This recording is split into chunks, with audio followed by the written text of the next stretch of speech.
tonight's topic is The Truth About Iraq, A History of Failed Western Wars and Interventions. And we've got Sami Ramadami here, who's from Iraqi Democrats Against War and Occupation. Many of you might have seen speak at other national Stop the War meetings or a previous North London Stop the War meeting. But normally we only give him like 10 minutes because he's on a panel with lots of other speakers. And actually we thought, because just before Christmas there was the kind of push to Iraq 3, and you only really hear Iraq when there's been something like a massive sort of incident in Iraq, or they're trying to bomb it again. And then the rest of the time it's absent from our TV screens a lot of the time. So we thought it might be interesting to have Sami go in depth into what has happened in Iraq and what is happening in Iraq now. So he's our only speaker tonight. So what I'll do is I'll hand over to Sami in a second, and then we'll open it up for questions and comments, and we'll do a few rounds of those. Just a quick sort of 10-minute North London planning meeting for sort of future activities. So we're going to have to leave the door open, I'm afraid, so it might get a bit chilly. So if people do get really cold, just creep to the back and shut it. Be okay. So I'll hand over now to Sami. I'm frantically looking for my mobile to shut it. Can you silence it, please? Oh, that's almost like a comedy way of telling you all to do the same. No. No pun is intended. Thank you for that introduction. What I will do, obviously, I will talk about Iraq, but because of the heavy interlinked issues between Iraq, Syria, Iran, Lebanon, Palestine, and so on, it's very difficult to just talk about Iraq in isolation of what's going on in the neighboring countries, particularly after the move by ISIS to occupy Mosul, having gathered enormous forces within Syria, and they marched into Iraq, taking over Iraq's second biggest city and moving south, approaching Baghdad. So to have a broad understanding of developments, it's important not only to look at internal development in Iraq, but also look at neighboring developments. Now, I will start by talking about Iraq in the context of what the media calls the Shia government of Iraq.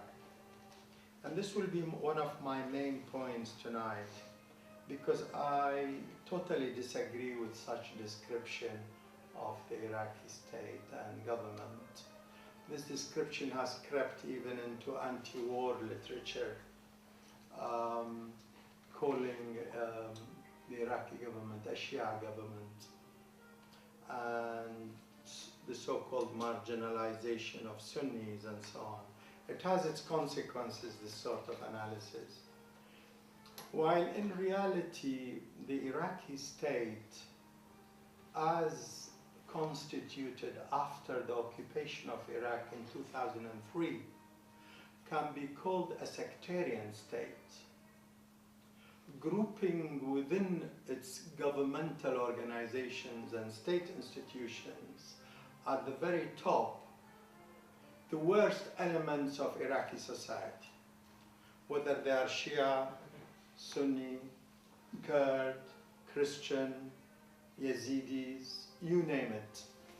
The United States built bridges and friendships and alliances and agent groups who have been working with them for the United States for many decades. And they relied on these forces to not only invade Iraq, but also to occupy it for a good 9 years, bit more than 9 years, and helped it create governmental institutions, including the establishment of a new Iraqi army, security apparatus, governmental institutions of all types. Now, this process was based on sectarian division of Iraqis. And this reflected an attitude towards Iraq which was part of the scene for occupying Iraq. There was a conference here in London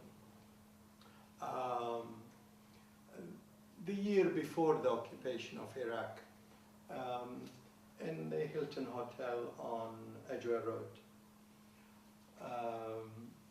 And it was in that conference that the United States, in the shape of Khalilzada, Khalilzada was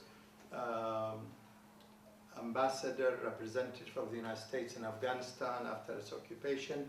Then he was appointed as U.S. administration representative and ambassador in Iraq after its occupation. He was put in charge of liaising with the Iraqi opposition forces. And it was at that meeting in London, also attended by British government officials and security people, MI6 and so on. They decided to have any future institution representation of Iraqis must be divided along sectarian lines, sectarian and ethnic lines. So you are in a committee because you're Shia, you are in it because you are Sunni, you are in it because you are a Kurd. It's not because you are an Iraqi or because you have certain politics. Strictly along sectarian lines. And this was the precedent that was established before the occupation and was followed on after the occupation. And the most important feature of that became immediately apparent was the formation of the Iraq Governing Council. There were, Iraq was supposed to be governed directly by a military general, General Ghana, former General Ghana, who was supposed to be the new Iraq ruler for God knows how many years until they stabilized Iraq. But obviously there were huge uprisings and resistance to their rule, so they decided to form the Iraq Government Council, which was composed of 25 members, appointed by Paul Bremer, who became the ruler of Iraq in the transition period. And that Iraq Governing Council was again strictly appointed along sectarian and ethnic lines. So many Shia, so many Sunni, so many Kurd, one Christian, one Turkoman, and so on. Even the Secretary General of the Iraqi Communist Party, to their shame, agreed to be appointed by Paul Bremer, not as a communist, as a Communist Party representative, but as a Shia, which was a great blow to any sort of secular pretenses that the party still had. Iraq Communist Party was obviously a great mass party which played an enormously positive role in the evolution of Iraqi progressive politics since the early socialist cells in the 1920s until the party was established in 1934 onwards. But unfortunately, 1970s onwards, it degenerated and allied itself with Saddam. Saddam repressed it, massacred a lot of its members, and later on it moved further to some very shocking politics of approving of the occupation of authorities in Iraq and being part of this Iraqi Governing Council. Now, so to describe the Iraqi government and state as a Shia government falls into an agenda. And that agenda reinforces what the United States wanted to do in Iraq, which is to divide the Iraqi people. And as the resistance to their presence in Iraq grew stronger, this tendency to divide the Iraqis even further became very strong amongst the security forces of the United States, the American generals who conducted the war. If you were a general in Baghdad in 2005, 6, well, 4 onwards, you would be faced with massive resistance of the Iraqi people, not only military, but psychological, cultural, you name it. The people were rebelling against direct occupation of their country. So to divide and rule your enemies became essential, otherwise the United States was facing a defeat even bigger than Vietnam's. They resorted to establishing secret militias. They set up 6 secret militias. One of them was 10,000 strong by a former Saddam security officer by the name of Adnan Thabit, General Adnan Thabit. He led some 10,000 forces who were aiding the American occupation forces and engaged in sectarian attacks and so on. Later, something else appeared on the scene, which is not only these secret militias, but terrorist organizations per se. Especially importantly, the organization called Al-Qaeda in Iraq. Al-Qaeda in Iraq later changed its name to ISIS, or ISIL, which we will come to talk about later. This was, the Al-Qaeda in Iraq was one of the earliest signs of bringing terrorism per se and terrorist organizations into the Iraqi political scene. What distinguished this form of terrorism that it was openly sectarian. Its targets were openly sectarian. So it's part of their rhetoric and ideology and propaganda, for example, to justify the killing of a Shia because they are Shia, or Christian because they are Christian, not a hidden agenda. And if you read, for example, today the literature of ISIS and so on, they would openly say we need to kill and get rid of all the Shia, all the way to Tehran. This is their kind of propaganda.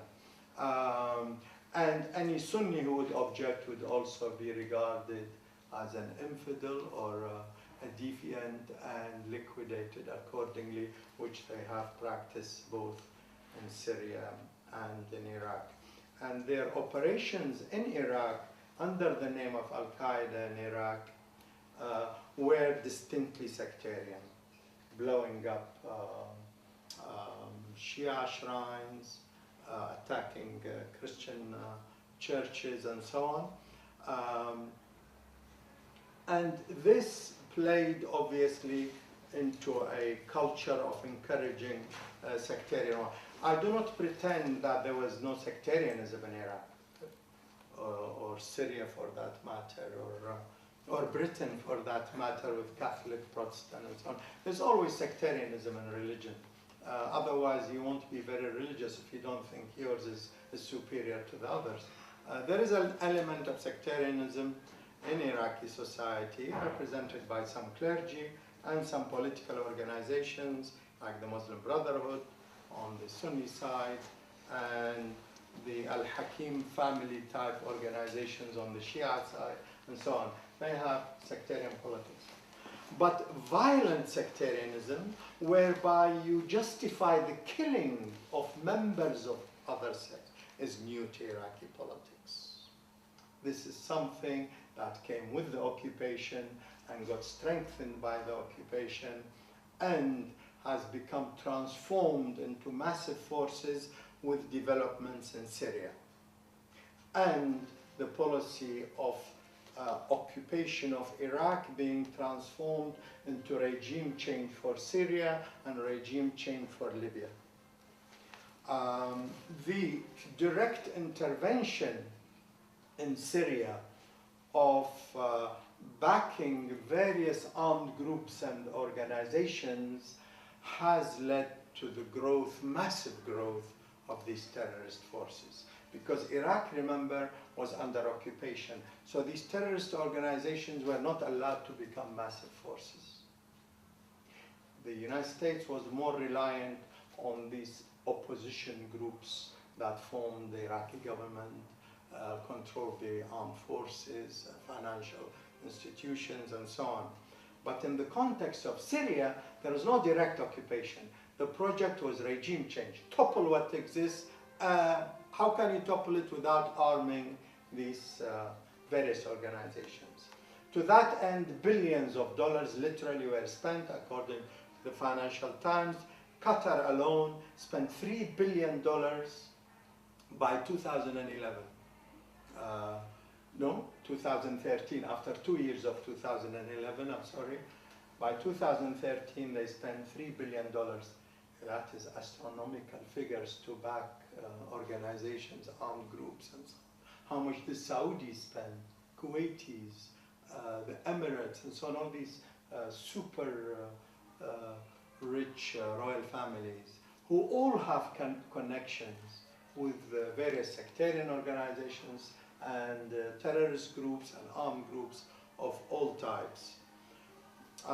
At this stage, maybe I should point out something which is not quite apparent in the media here, although I think it will become more apparent as the months go, as far as I could read the politics of the region, which is the split between America's regional allies, Turkey and Qatar on one side, and an alliance led by Saudi Arabia on the other. Historically, the Saudi royal family backed, financed, and supported the Muslim Brotherhood organizations against the secular left and against the secular Palestinian organizations. And within an Egyptian context against the socialists of Egypt and so on. So this has been a post-World War II strategy that the Saudis played a direct role in, to fight so-called communism, fight socialism, fight secular nationalism, democratic forces, and so on. And the Muslim Brotherhood played that role. In Egypt, they became quite strong, and they became quite strong by the 1970s in Syria as well, although historically Egypt. They were weak in Iraq, but still had their external links. Something changed in the scene. I don't want to go into the details, but the patron of the Brotherhood changed from Saudi Arabia to Qatar. Qatar became the financier and the backer of the Muslim Brotherhood, both in Syria and Egypt, and in Iraq as well. With the election of Erdogan in Turkey and the bringing to power of this so-called Islamic force in Turkey, this grouping was also affiliated to the International Brotherhood organizations. Hence, Erdogan's and Turkey's support for the Muslim Brotherhood also in Egypt, and later with the change of Turkish policy to overthrow, to ally with the United States for regime change in Syria, they started also supporting, they switched from supporting Assad to supporting directly the Brotherhood. And other armed groups, including Jabhat al-Nusra. Jabhat al-Nusra is the Al-Qaeda affiliate in Syria, and ISIS is the evolution from Al-Qaeda in Iraq. ISIS stands for the Islamic State of Iraq and Syria, although strictly speaking the S is Syria, but strictly speaking it's ISIL, L for the Levant. In Arabic, Al-Sham. Sham is Lebanon, Syria, Palestine, parts of northern Iraq, parts of Jordan. It's called Al-Sham, the Levant. That's why in Arabic they are called Daesh, the Shays for Sham. And strictly, if you use the acronym, it's ISIL, Islamic State in Iraq and the Levant. Their project was to have both the entire arena of Iraq, Syria, Lebanon to be under their control and to subsume the Jabhat al-Nusra, Al-Qaeda organization in Syria under the same umbrella. The leadership of Al-Qaeda in Pakistan and Afghanistan, led by al-Zawahiri after the killing of bin Laden, rejected that plan. So they rebelled against Al-Qaeda, and Jabhat al-Nusra continued as a separate organization in Syria. They're quite strong. Jabhat al-Nusra, by the way, importantly as well, is very strong along the Israeli-Syrian borders. There is practically a buffer zone controlled now by thousands of these Al-Qaeda affiliated fighters, a buffer zone between the Syrian government forces and the Israeli forces on the Golan. They're injured and so on are taken to field hospitals in the Golan Heights, and Netanyahu even publicly visited one of those hospitals. The alliance between some of these Syrian armed groups and Israel is no longer a secret. Now, I might be appearing to be traveling from Iraq, Syria, and so on, but this picture is now importantly linked. Because the United States is going back into Iraq now in a big way. They are doing it under the pretext of fighting ISIS. I say pretext because on the ground, both in a Syrian context and in Iraqi context, they were never really against ISIS operations. Especially that ISIS, within an Iraqi context, started forming alliances with former Saddam officers, army officers, security men, and the Ba'ath Party led by Hazrat Duri, who was Saddam's deputy. He is now the leader of the Ba'ath Party in Iraq. And a private army called the Naqshbandi army. It's also a religious sect in Iraq. Al-Duri himself belongs to this Naqshbandi sect, and quite astonishingly being leader of a so-called secular party, the Ba'ath Party. His armed forces called the Naqshbandi army after a religious grouping. And so this is an important alliance that started growing in the last 2 years between ISIS and former Saddamist forces. And another quite an important development is that there appear to be, as transpired later with the fall of Mosul to ISIS, some de facto understanding, agreement,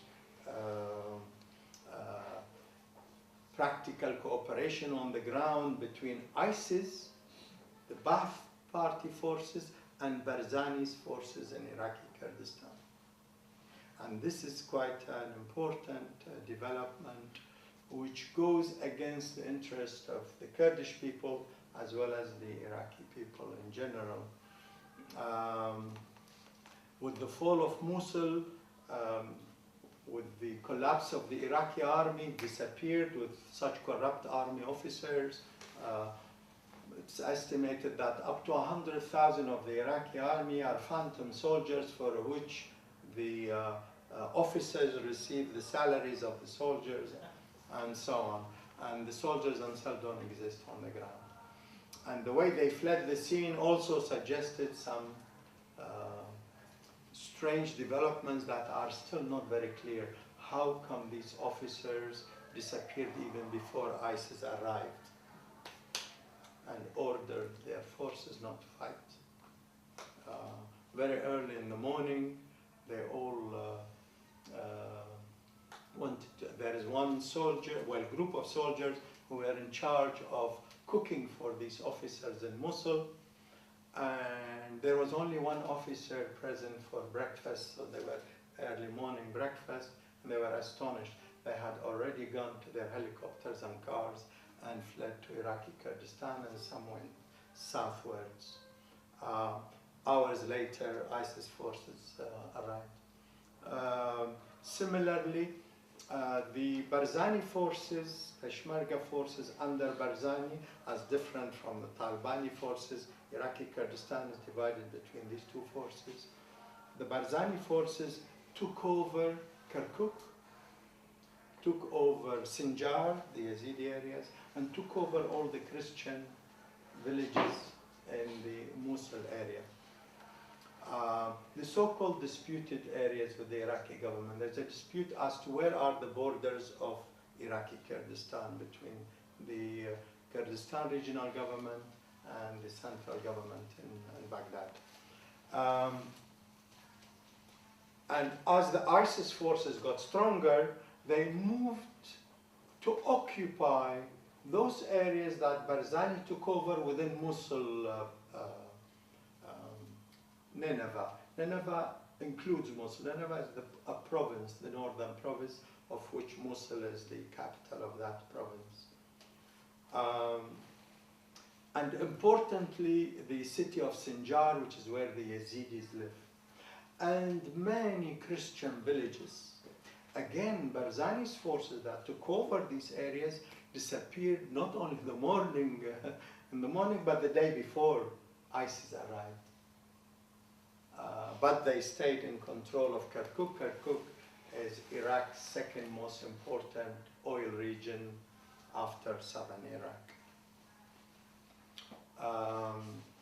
Now, the United States coming back into Iraq is now centered and focused on establishing military bases in Iraqi Kurdistan, specifically near Erbil and near the third largest Kurdistan city of Duhok. Suleymaniye, if you like, Kurdistan's cultural city, historically its most important politically active city. Erbil is the administrative capital, but Suleymaniye is historically the cultural capital of Kurdistan.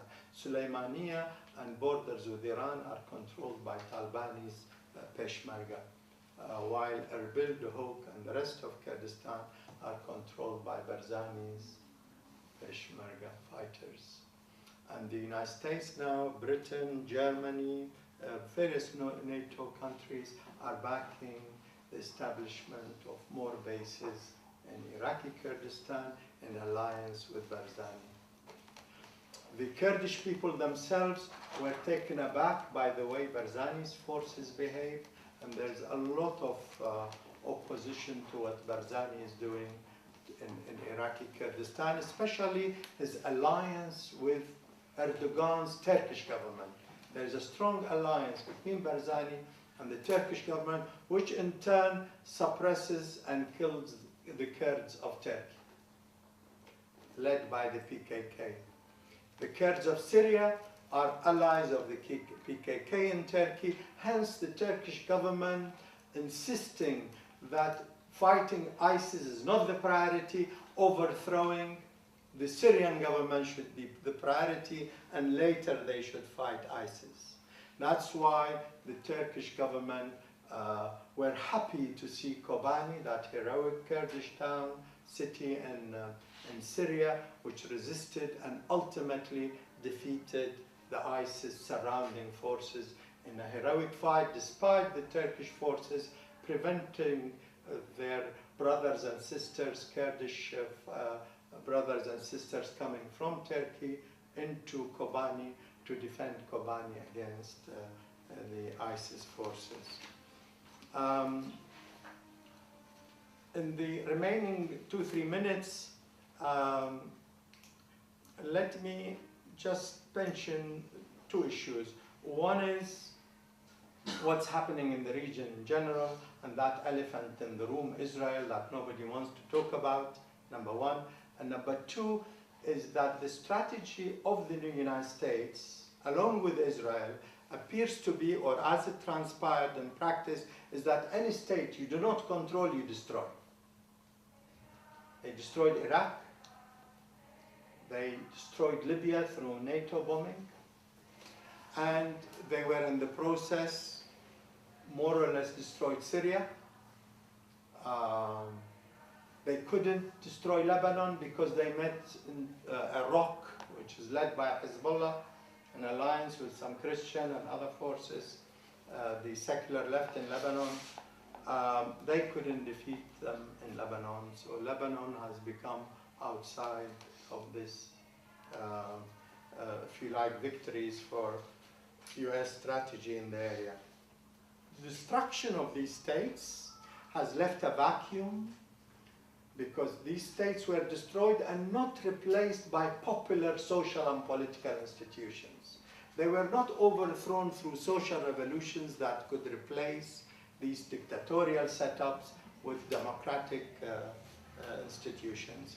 We are left with a disintegrating, either very corrupt sectarian state like in Iraq, or a destroyed state like in Libya, where the hundreds of militia forces are controlling the neighborhoods and fighting each other in Libya, or in Syria, where parts of the country are controlled by terrorist organizations with thousands of volunteers coming from as far as Chechnya, Afghanistan, Libya, Tunisia, you name it, all the hoodlums and thugs and psychopaths of the world being sent into Syria and Iraq to join these terrorist organizations. The split between Turkey and Qatar on the one hand and Saudi Arabia on the other is quite distinct, although you never know whether there will be a rapprochement between them, but you could see their conflict on the fields of Syria, Iraq, and Egypt very clearly, and the Lebanon.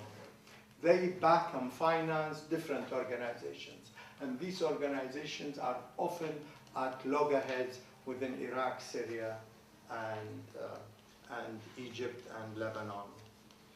I finish by saying if really the United States and Britain and so on are serious about fighting ISIS, then they should stop their strategy of destroying these societies from within, backing these sectarian armed groups. They should abandon their strategy, stop their tactics of regime change. They should stop their allies like the Saudis, Qataris, Turkey, and so on from financing and backing these terrorist groups and their sectarian ideologies. Importantly as well, they should stop their darling Israel from meddling in the affairs of the neighboring countries, and continued expansion and suppression of the Palestinian people, because that again feeds into their strategy, which is based, as Ben-Gurion long time ago put it, you need to destroy Iraq, Syria, and Egypt for the Israeli project to be triumphant completely. And this is precisely what has happened in terms of neocon strategies and US strategy as well in the region. I think I should stop here. Thank you very much.